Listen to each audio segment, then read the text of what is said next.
when it comes to why people believe so strongly, I think a lot of people forget how they were indoctrinated. Not everybody's indoctrinated the same way, and not everybody's indoctrinated successfully.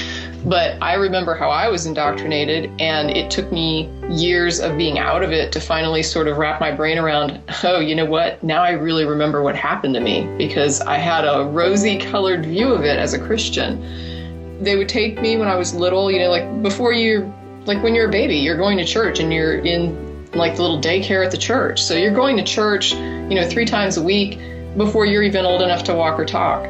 When you start to get a little bit older, they start putting you in Bible class, and you have your teacher that's there on Sundays and Wednesday nights, and then you have the preacher that's up there in the pulpit, like on, Sunday mornings and Sunday nights, and then your parents are at home teaching you this and probably hitting you, like trying to get you to be submissive and obedient and to view the world that way in black and white. It's bad, smack, and it's good, so you're going to do it.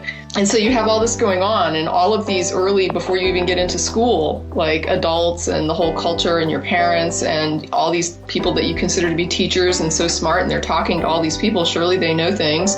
So you're so impressed with that as a little child. And of course, when you get into school, it's kind of like what you were already introduced to at the church. And so you've got these teachers that you're supposed to listen to and learn from, and they're just like the teachers at church that you listen to and you learn from. So you've got this setup that is just totally reinforced. And of course, when you start to hit an age where you start thinking about these things that you're being told, and you start realizing, hey, they want me to walk down the aisle and go and get baptized, and now I have to really kind of think about this, and it's not just believe it anymore. I'm starting to get to be an adolescent, I'm starting to get to be a teen, and I'm starting to consider these ideas in a less childlike way. But at that point, you don't have any world experience. You don't have very much critical thinking going for you. You haven't certainly been raised to think critically. And you have this doctrine of hell that you've always heard.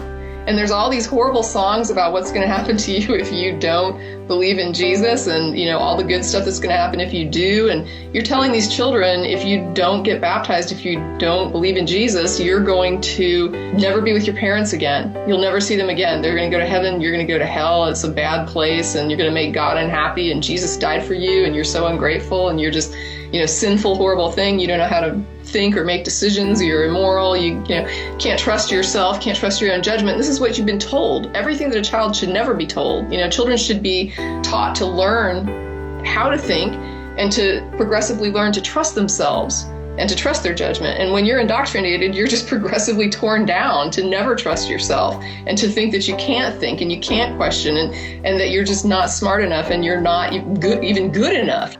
And so these children, like me, you end up just praying and praying desperately because you want so badly to be able to believe, because not believing results in one of two things. Either you're going to end up in hell, or you're going to live your whole life afraid that you're going to end up in hell. And it's like that It Gets Better campaign for the gay kids in school.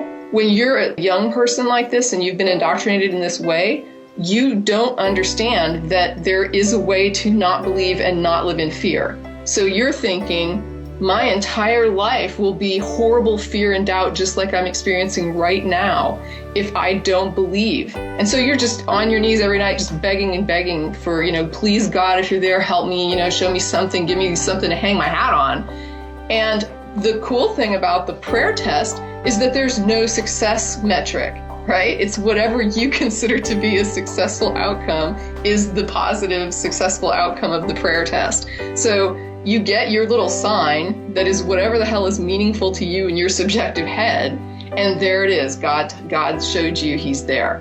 And then, amazingly, all that fear and all that crap just slides away, because now you believe in Jesus, you're going to run and get baptized. And isn't it great? Because now I don't have to be afraid anymore. Now I don't have to be stressed anymore. And now my life can be happy. God's happy with me. I'm so happy. I know there's a God, and I'm so relieved, like just the relief. And now I know how much God loves me, and he was there for me, and he helped me.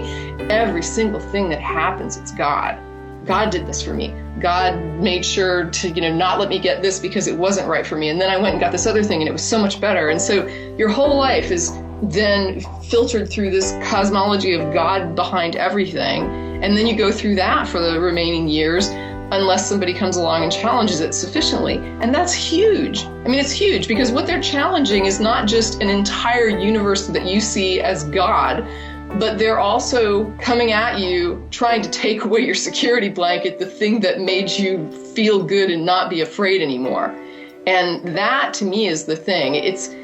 People call it like the fear of hell, but I think it's more of a fear of going back to being uncertain and afraid.